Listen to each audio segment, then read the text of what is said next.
πιάσει το μαλλί της και θέλω να ξεκινήσει να τη τσιρομαδάς. Πέρα της κάτω το καπέλο.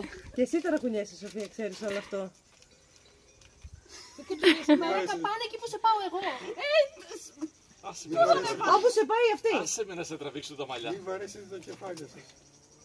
Εμείς τι κάνουμε. Εσείς απορείτε. Μαλάκες.